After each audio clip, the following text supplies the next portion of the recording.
Hello. कैसे हैं आप लोग? अब तक हम लोगों ने शायद 3 से 4 लेक्चर किया है, 3 से 4 वीडियो पे अभी तक हम लोगों ने बात किया।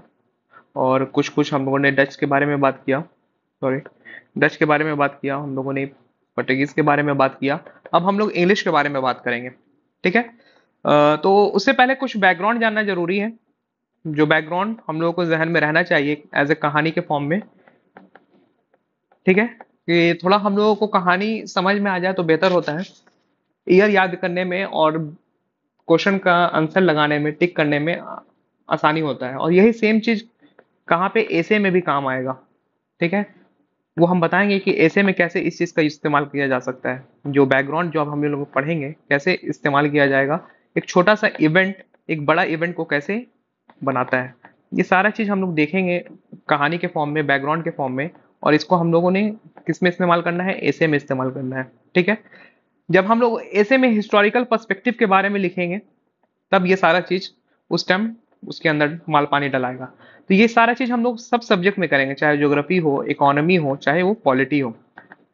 तो इससे क्या मिलेगा ना, एक मल्टी पर्सपेक्टिव मिलेगा। हम लोग को देखने का नजरिया थोड़ा अलग होगा। हम लोग एक डायरेक्शन में सोच ना करके अलग अलग डायरेक्शन से कोई भी चीज को, कोई अपने पॉइंट ऑफ व्यू को रख सकते हैं। तो उससे क्या होता है, एग्जामिनर इन्फ्लुएंस होता है और अच्छा नंबर आने का चांसेस बढ़ता है। ये हम किसके बारे में बात करें? मेंस के एग्जामिनेशन के बारे में। तो खैर अभी तो प्री नजदीक है, मुश्किल से 2.5 से 3 महीना है प्री होने में। तो इस 2.5 से 3 महीने में हम लोगों का टारगेट ये है कि हिस्ट्री को कंप्लीट कर दें, साइंस को कंप्लीट कर दें।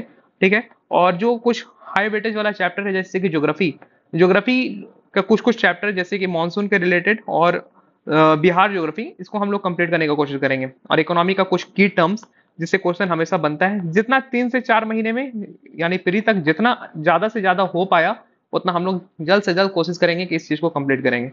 ठीक है। तो उससे पहले खैर अपने पॉइंट पर आते हैं वापस। हम लोगों ने पोर्टुगीज के बारे में और डच के बारे में कर रखा है। अब हम लोग इंग्लिश के बारे में वापस आते हैं।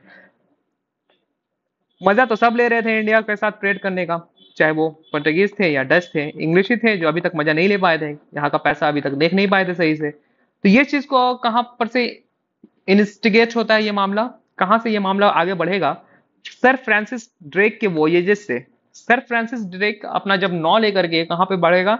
जब इंग्लैंड से साउथ अमेरिका की तरफ, नॉर्थ अमेरिका की तरफ, अफ्रीका वाले रीजन में और कैरेबियन वाले रीजन में। यानी कैरेबियन वाला कौन सा पार्ट? वेस्ट इंडीज वाला पार्ट। ठीक है। वेस्ट इंडीज वाले पार्ट की तरफ जब ये आगे बढ़ेगा अपने नाव को लेकर के, अपने शिप को लेकर के। और वैसे ही साउथ अमेरिका की कॉलोनीज में किसका क्या कॉलोनी रहेगा? वो स्पेनिश का कॉलोनी रहेगा। जब साउथ अमेरिका के स्पेनिश कॉलोनी में, ये चीज को वहां से लिंक कर सकते हैं कि साउथ अमेरिका में स्पेनिश कॉलोनी कहां से आया, क्यों आया। जब हम लोग याद करेंगे ट्रीटी ऑफ टॉर्डेसिलास, एक ट्रीटी हुआ था ट्रीटी ऑफ टॉर्डेसिलास जिसमें ईस्ट की तरफ पोर्टुगल को मिला था, वेस्ट की तरफ स्पेनिश को मिला था। यही वेस्ट की तरफ तो साउथ अमेरिका पड़ता था ना। जब अटलांटिक से लाइन खींचा गया था एक इमेजिनरी लाइन, और यहाँ पे ये बोला गया कि ईस्ट की तरफ पुर्तगीज जाएंगे और इंडिया की तरफ पुर्तगीज आए थे, और इधर कौन गया था? स्पेन स्पेनिश लोग गए थे किधर? साउथ अमेरिका की तरफ। तो ये चीज की वजह से ही यहाँ पे फ्रांसिस ड्रेक का वोयेजेस देखने को मिलेगा। फ्रांसिस ड्रेक अपने नौ को लेकर के जाता है कहाँ? South America. और और स्पेनिश अर्मेडा जो कि स्पेन का कॉलोनी है उस पर जाकर के रेड करेगा। रेड करेगा, बहुत सारा पैसा उड़ा करके कहां से लेके आएगा? वहां से इंग्लैंड लेके आएगा। क्वीन एलिजाबेथ देख करके खुश हो जाती है कि भाई साहब इतना सारा पैसा। ठीक है। तो ये फ्रांसिस ड्रेक ही एक ऐसा बंदा था जो सरकम नेविगेट किया था ग्लोब को। What is circumnavigate? India तक हालांकि नहीं पहुंच पाया था, लेकिन कहा ऐसा जाता है कि वो सारा ग्लोब घूम करके गया था। क्योंकि चुल तो था ही, यूरोपियन में चुल था घूमने का। उन लोगों का ख्वाहिश भी था अर्थ को देखने का, अर्थ को समझने का। रेनासा हो ही गया था, लोग पुनर्जीवन हो ही गया था, और उसके बाद फिर साइंटिफिक रेवोल्यूशन की तरफ ये लोग अब आगे बढ़ रहे थे। ठीक है। तो हम यहाँ पर से बहुत सारा जब पैसा जब उठा करके लेके जाता है, और क्वीन एलिजाबेथ वन देखती है कि बहुत सारा पैसा इंग्लैंड के बाहर बहुत पैसा है, चाहे वो स्पेनिश कॉलोनीज के साउथ अमेरिका वाले रीजन हो, चाहे इंडिया वाला रीजन हो। यहाँ से भी पोर्टुगीज लोग मजा ले ही रहे थे और डच मजा ले ही रहे थे। तो इसकी वजह से क्या होता है कि क्वीन एलिजाबेथ वन मीटिंग बुलाती है, और वो उस मीटिंग में क्या होता है, बहुत सारी छोटी छोटी कंपनियों को मिला करके एक बड़ा कंपनी बनाया जाता है। उसी को ईस्ट इंडिया कंपनी कहा गया। ईस्ट इंडिया कंपनी में सारे बिजनेस इंटरप्राइजेस चाहे वो छोटे हो या बड़े हो, वो अपना सारा पैसा डालते थे। अब सब अपना पैसा डाले तो जिस हिसाब से कंपनी प्रॉफिट करती थी उस हिसाब से शेयर उन लोगों के बीच में बढ़ जाता था। तो क्या हुआ, एक पर भार नहीं पड़ा। यहाँ एक कोई पर्टिकुलर बंदा पे या पर्टिकुलर स्टेट पे यहाँ पे लोड नहीं पड़ता है, सारे लोग एक साथ मिल करके आगे आए, तो इसकी वजह से भी एक ये मेजर रीजन रहा इंग्लिश के सक्सेस होने का। ये सबसे अहम रीजन है जो हम लोग आने वाले दिन में देखेंगे। ठीक है, फिलहाल के लिए हम लोग थोड़ा फैक्ट पर वापस आते हैं।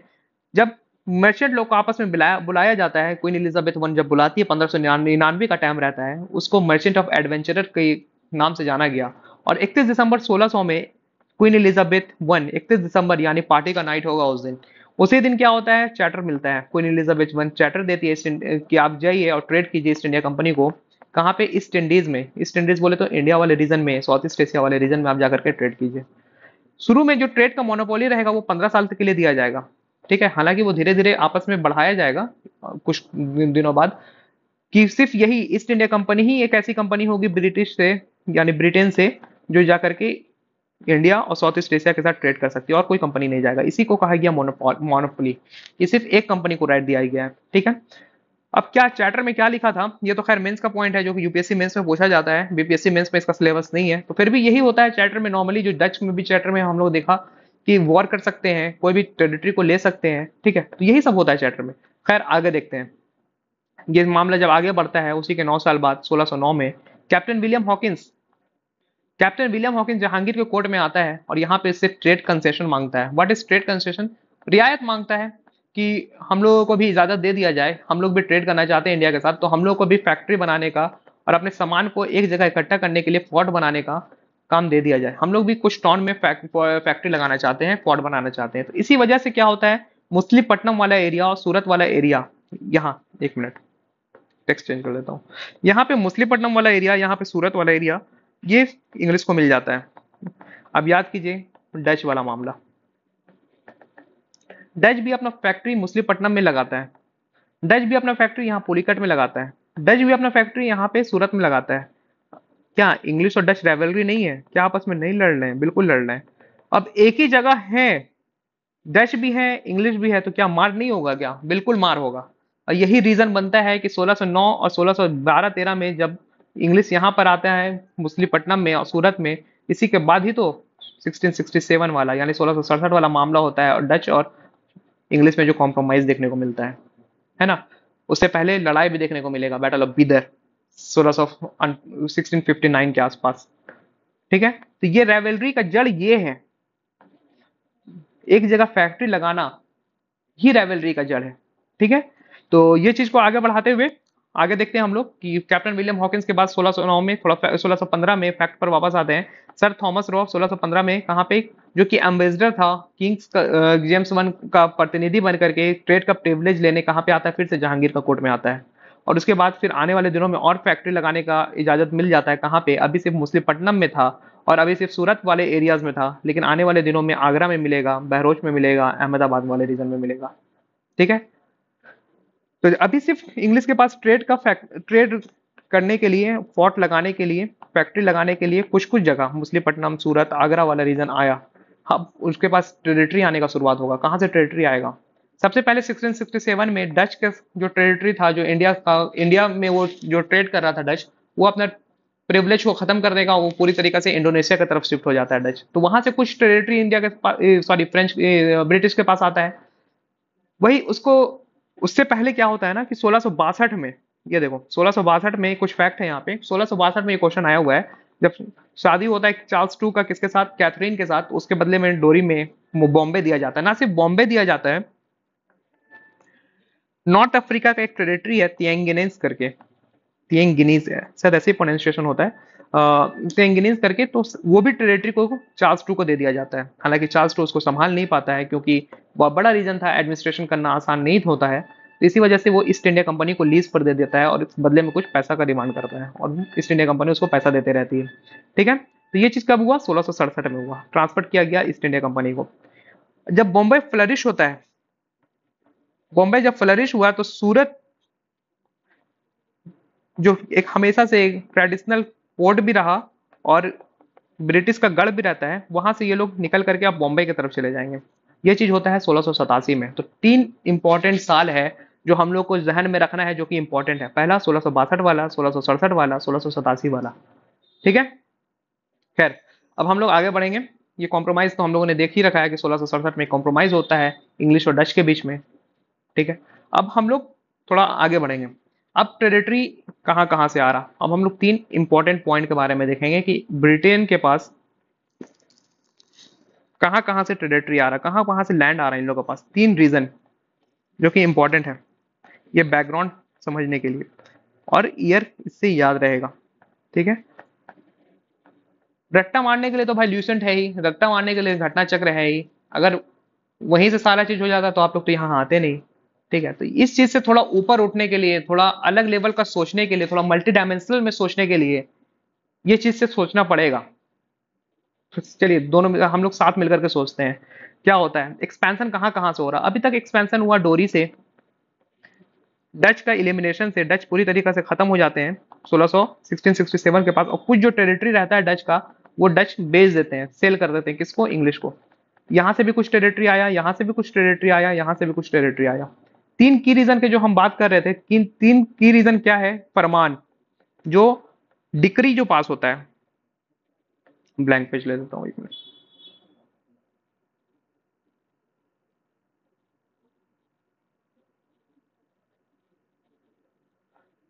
तीन रीजन, तीन फरमान, क्या तीन फरमान है।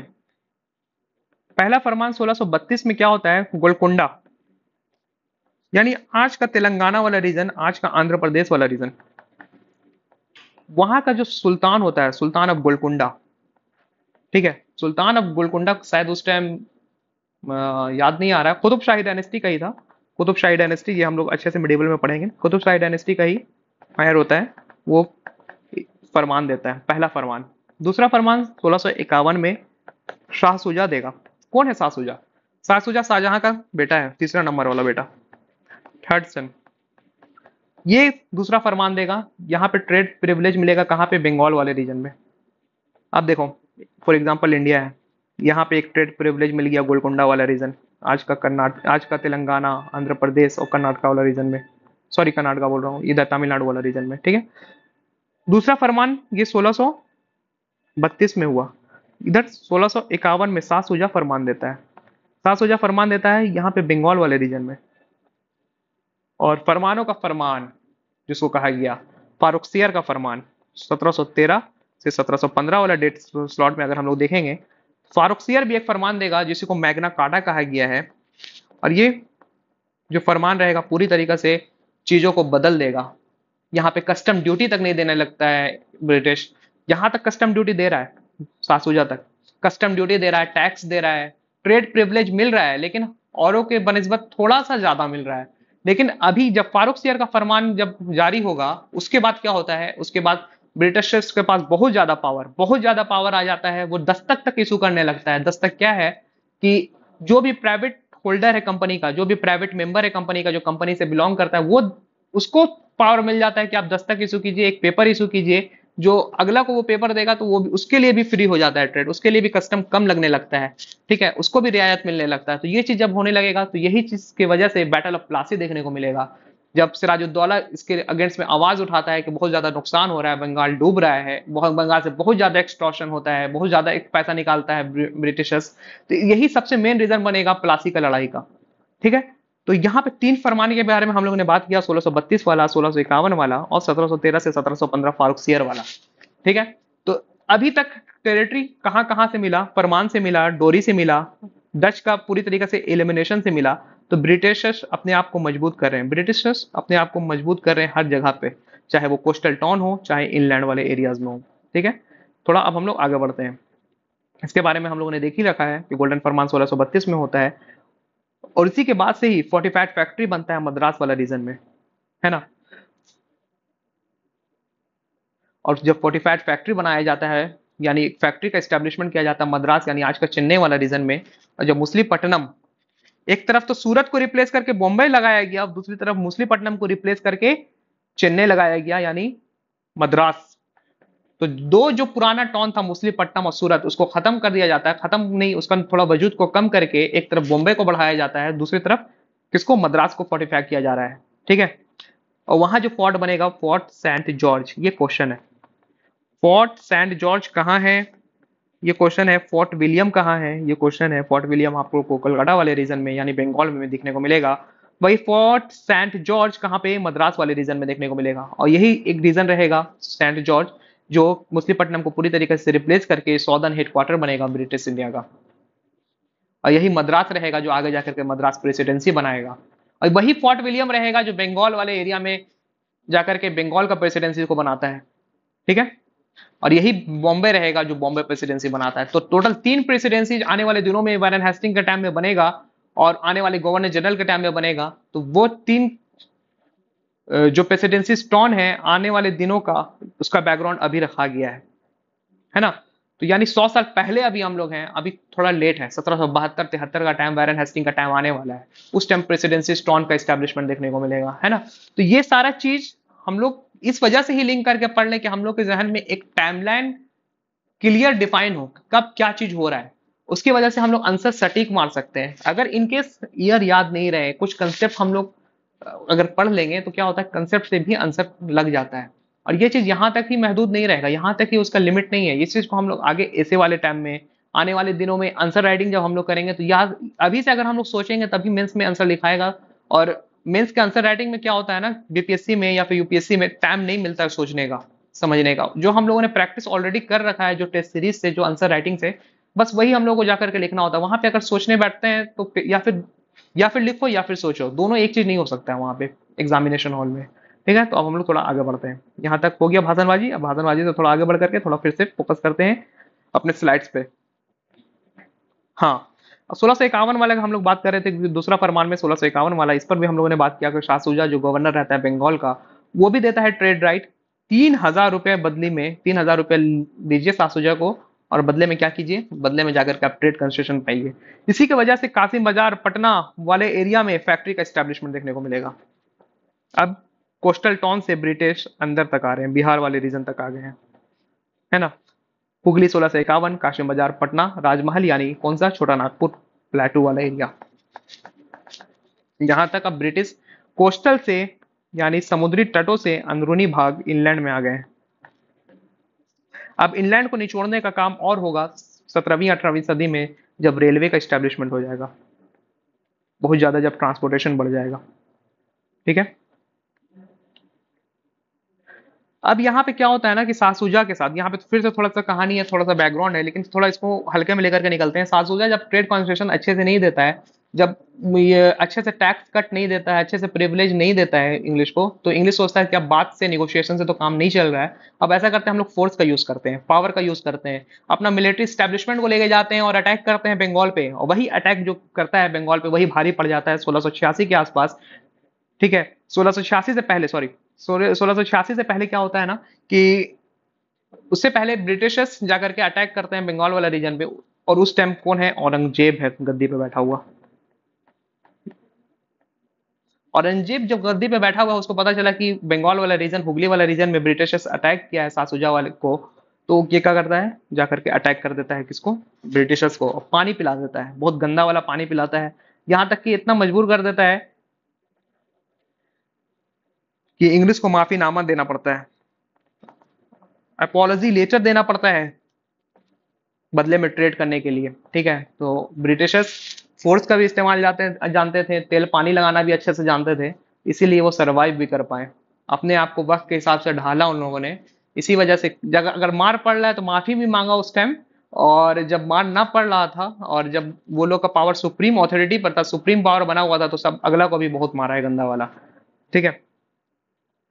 फिर से जब माफीनामा के बाद फिर री एंट्री होता है बंगाल में ब्रिटिशर्स का, फिर से उन लोगों को ट्रेड कंसेशन दिया जाता है। हालांकि उस टाइम क्या होता है, जॉब चैनॉक, ये क्वेश्चन आया हुआ है 1690 के आसपास, कलकत्ता नामक जगह बनेगा जो आज का कोलकाता है।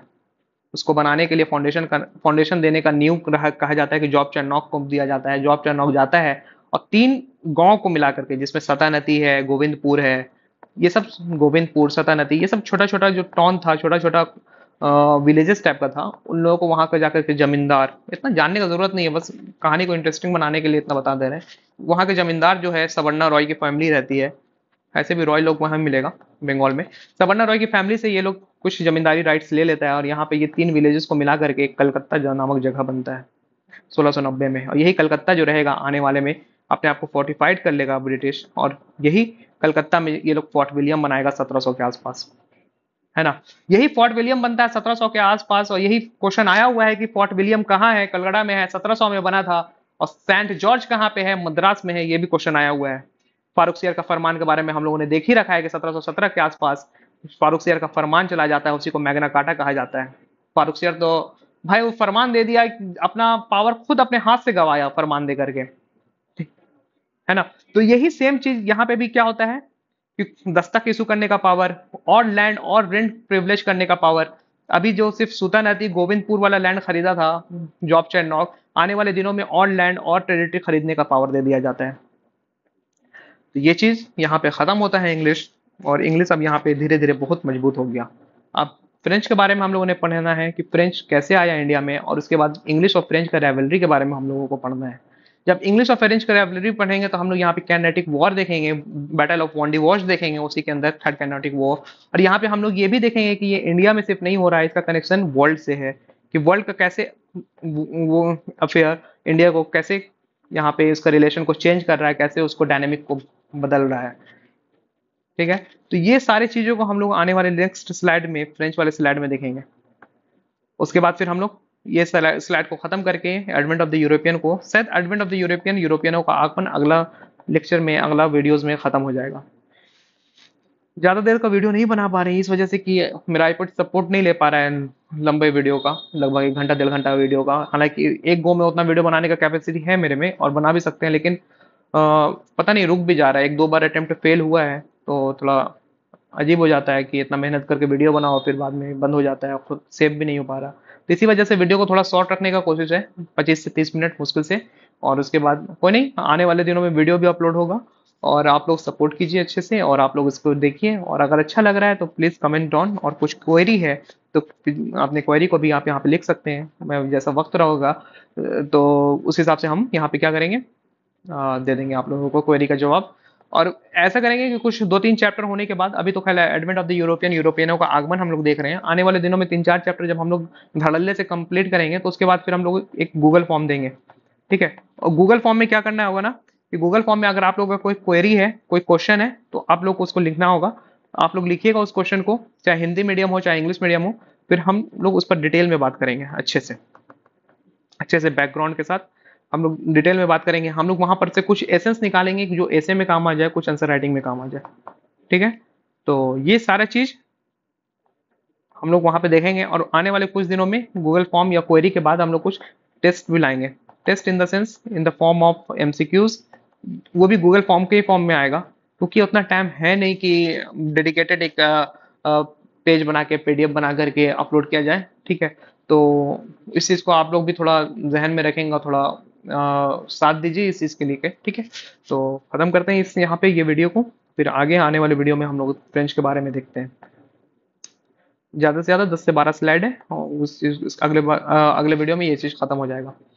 ठीक है, मिलते हैं फिर, गुड बाय, अपना ध्यान रखें, खुश रहें और अच्छे से पढ़ाई करें।